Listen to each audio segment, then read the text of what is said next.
அகிலம் நியூஸ் நேர்களுக்கு வணக்கம். அகிலம் நியூஸின் இன்றைய நாளுக்கான தலைப்புச் செய்திகள்.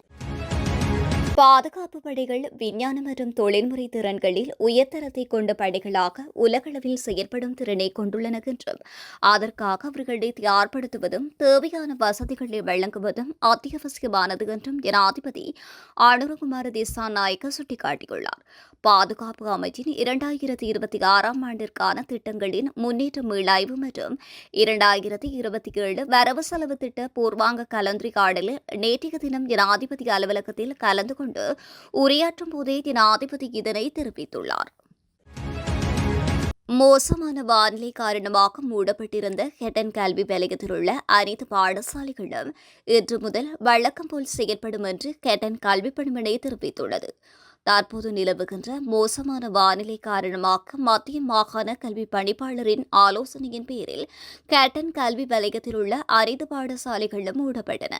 இது தொடர்பில் நேற்றைய தினம் கேட்டன் கல்வி வலய பணிமனை உத்தியோகபூர்வ அறிவிப்பு வெளியிட்டது. இந்நிலையில் குறித்த பாடசாலைகள் இன்று முதல் மீண்டும் திறக்கப்பட உள்ளன. 2026 ஆண்டிற்கான கல்வி பொதுத்தராதர உயர்தர பரீட்சை மற்றும் புலமை பரிசில் பரீட்சைகள் இன்னும் சில நாட்களில் நடக்க இருக்கின்ற நிலையில் மேலதிக வகுப்பு மற்றும் கல்வி செயற்பாடுகளுக்கு எதிராக பரீட்சை ஆணையம் கடுமையான தடைகளை விதித்துள்ளது. இதற்கமைய எதிர்வருகின்ற ஆகஸ்ட் 10 முதல் செப்டம்பர் 5 வரையில் 2532 மையங்களில் நடைபெறவுள்ள கல்வி பொதுத்தராதர உயர்தர பரீட்சைக்கான அனைத்து பயிற்சி வகுப்புகள், பாடம் தொடர்பான விரிவுரைகள், கருத்தரங்குகள் மற்றும் மாதிரி வினாத்தாள்களை அச்சிடுவது அல்லது விநியோகிப்பது ஆகியவை நேற்று நள்ளிரவு முதல் தேர்வு முடியும் வரையில் தடை செய்யப்பட்டுள்ளன. இதேபோன்று பரீட்சை மாதிரியான கேள்விகளை வழங்குவதாக கூறுகின்ற சுவரொட்டிகள், பதாதைகள், துண்டு பிரசுரங்கள் உள்ளிட்டவைகளை ஊடகங்களை வெளியிடுவதும் அல்லது வைத்திருப்பதும் தடை செய்யப்பட்டுள்ளது. 2.5 மில்லியன் அமெரிக்க டாலர்கள் மாயமான சம்பவம் தொடர்பில் முக்கிய 91 அதிகாரிகளிடமிருந்து வாக்குமூலங்கள் பதிவு செய்யப்பட்டுள்ளதாக பொதுமக்கள் பாதுகாப்பு அமைச்சர் ஆனந்த விஜயபால தெரிவித்துள்ளார். 2.5 மில்லியன் டாலர் மோசடி தொடர்பில் பல தொழில்நுட்ப சிக்கல்களை அடையாளம் காணப்பட்டுள்ளதாகவும் சம்பவம் நடந்த உடனேயே நிதியமைச்சக அதிகாரிகள் விசாரணைகளை நடத்துவதற்கு தேவையான நடவடிக்கைகளை எடுத்துள்ளதாகவும் குறிப்பிட்டுள்ளார். 2030 ஆண்டின் இறுதிக்குள் இலங்கையின் தேசிய அதிவேக நெடுஞ்சாலை வலையமைப்பு கூடுதலாக 132 கிலோமீட்டர் அளவிற்கு விரிவாக்கப்படும் என்று போக்குவரத்து அமைச்சர் விமல் ரத்நாயக்க தெரிவித்துள்ளார். இந்த விரிவாக்கத்திற்கு பங்களிக்கின்ற 4 முன்னெடுப்புகளில் மத்திய அதிவேக நெடுஞ்சாலைகளின் 2 முக்கிய பகுதிகளில் தற்பொழுது கட்டுமான பணிகள் நடைபெற்று வருவதாக குறிப்பிடப்பட்டுள்ளது. இலங்கைக்கு மோட்டார் வாகன இறக்குமதி மூலம் சுங்க வரிகளாக 896.4 பில்லியன் வருமானம் கிடைத்துள்ளதாக தகவல்கள் வெளியாகியுள்ளன. 6 ஆண்டுகளுக்கு பின்னர் இலங்கை வர்த்தக சம்மேளனம் வெளியிட்டுள்ள அறிக்கையில் இந்த விடயம் தெரிவிக்கப்பட்டுள்ளது. வாகன இறக்குமதிகள் மீண்டும் தொடங்கியுள்ள நிலையில் இலங்கையின் வாகனத்துறை ஒரு புதிய கட்டத்திற்குள் பிரவேசிப்பதை இந்த அறிக்கையை சுட்டிக்காட்டியுள்ளது. அனுமதி பத்திரங்களை பெறாமல் சட்டவிரோதமான முறையில் இடிகவெளி சூதாட்டம் மற்றும் பந்தய சேவைகளை நடத்தி சென்ற 24 இணையதளங்களுக்கான அணுகலை இலங்கைக்குள் உடனடியாக அமலுக்கு வரும் வகையில் தடை செய்வதற்கு டிஜிட்டல் பொருளாதார அமைச்சின் கீழுள்ள தொலைத்தொடர்புகள் ஒழுங்குமுறை ஆணைக்குழு நடவடிக்கை எடுத்துள்ளது. நிதி திட்டமிடுதல், பொருளாதாரம் மற்றும் அபிவிருத்தி அமைச்சின் கீழ் இயங்குகின்ற சூதாட்ட விளையாட்டுகள் ஒழுங்குமுறை அதிகார சபையினால் 2025 ஆண்டின் 17ஆம் இலக்க சூதாட்ட விளையாட்டுகள் ஒழுங்குமுறை அதிகார சபை சட்டத்தின் ஏற்பாடுகள் மற்றும் அதிகாரங்களுக்கு அமைவாக விடுக்கப்பட்ட அறிவுறுத்தலுக்கு அமையவே இந்த ஒழுங்குமுறை நடவடிக்கை எடுக்கப்பட்டுள்ளது. சீரற்ற காலநிலையால் ஏற்பட்ட வெள்ளப்பெருக்கு அபாயத்தை தொடர்ந்து மேல், தென், மத்திய மற்றும் சப்ரகமு ஆகிய 4 மாகாணங்களில் வயிற்றுப்போக்கு மற்றும் எலிக்காய்ச்சல் உள்ளிட்ட தொற்று நோய்கள் பரவும் அபாயம் உள்ளதாக இலங்கை பொது சுகாதார பரிசோதகர்கள் சங்கம் தெரிவித்துள்ளது. இதுகுறித்து அச்சங்கத்தின் பிரதான செயலாளர் தமிழ் முத்துக்குட புதன்கிழமை ஊடகங்களுக்கு கருத்து தெரிவிக்கையில், அசுத்தமான நீரினூடாக எலிக்காய்ச்சல் பரவும் அபாயம் உள்ளதால் அதனை தடுப்பதற்கான முன்னெச்சரிக்கை நடவடிக்கைகளை பெற்றுக் கொள்ள வேண்டும்.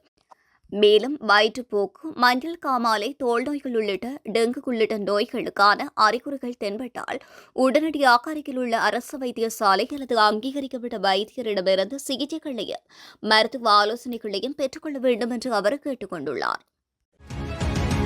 முன்னாள் பாராளுமன்ற உறுப்பினர்களான விமல் வீரவன்ச, உதய கம்மன்பில, அசங்க நவரத்ன உள்ளிட்ட 6 அரசியல் பிரமுகர்கள் நீதிமன்றத்தை அவமதிக்கும் வகையில் ஊடகங்களில் கருத்து வெளியிட்டதாக கூறப்படுகின்ற விவகாரத்தை மேன்முறையீட்டு நீதிமன்றத்தின் கவனத்திற்கு கொண்டு செல்ல தீர்மானிக்கப்பட்டுள்ளதாக கொழும்பு கோட்டை நீதவான் நேற்று திறந்த நீதிமன்றத்தில் அறிவிப்பொன்றை வெளியிட்டுள்ளார்.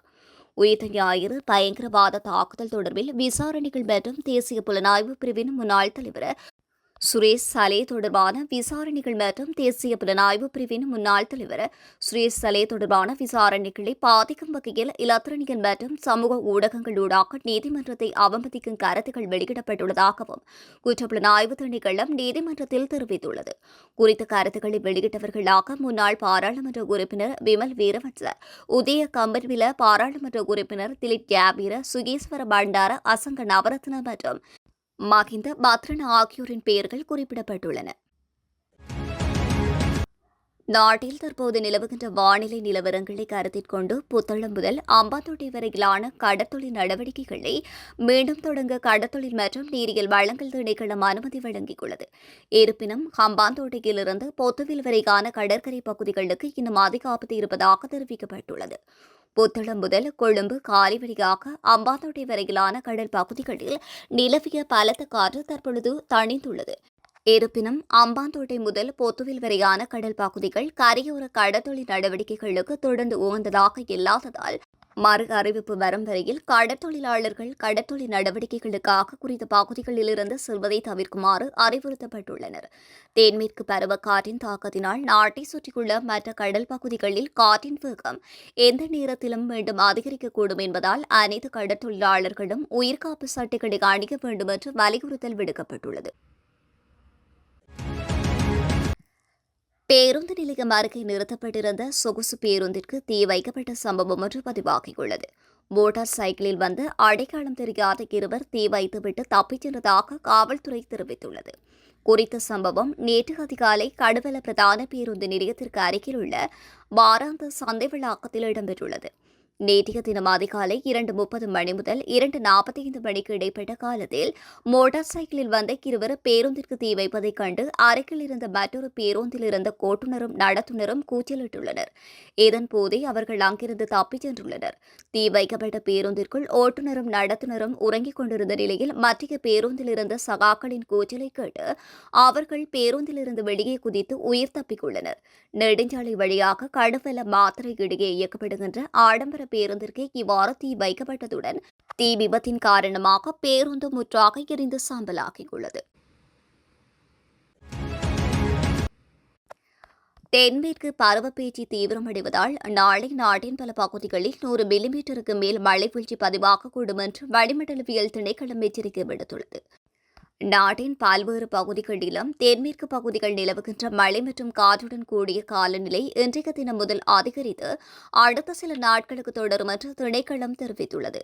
மேல் சப்ரகமுவ மற்றும் வடமேல் மாகாணங்களிலும் கண்டி, நுவரெலியா, காலி மற்றும் மாத்தறை மாவட்டங்களிலும் இடைக்கிடையே மழை அல்லது இடியுடன் கூடிய மழை பெய்யக்கூடும் மற்றும் மேல் மற்றும் சப்ரகமுவ மாகாணங்களில் சில பகுதிகளிலும் கண்டி, நுவரெலியா மற்றும் காலி மாவட்டங்களிலும் 100 மில்லிமீட்டருக்கு மேல் பலத்த மழை பெய்யக்கூடும் என்றும் இதற்கிடையில் அம்பாறை, மட்டக்களப்பு மற்றும் மொனராகலை மாவட்டங்களின் சில இடங்களில் பிற்பகல் 2 மணிக்கு பின்னர் மழை அல்லது இடியுடன் கூடிய மழை பெய்யக்கூடும் என்றும் தெரிவிக்கப்பட்டுள்ளது. இத்துடன் அகிலத்தின் இன்றைய நாளுக்கான தலைப்புச் செய்திகள் நிறைவடைகின்றன. எமது செய்திகள் தொடர்பிலான உங்களது கருத்துக்களை மறக்காமல் கமெண்டில் பதிவிடுங்கள். மேலும் இதுபோன்ற செய்திகளை உடனுக்குடன் அறிந்து கொள்ள அகிலம் சேனலை சப்ஸ்கிரைப் செய்து தொடர்ந்து இணைந்திருங்கள். நன்றி, வணக்கம். அகிலம், மாற்றத்திற்கான மக்கள் குரல். இந்த வீடியோ பிடிச்சிருந்தா லைக் பண்ணுங்க, கமெண்ட் பண்ணுங்க, ஷேர் பண்ணுங்க. மறக்காம கீழே இருக்க பெல் ஐகானை கிளிக் பண்ணுங்க.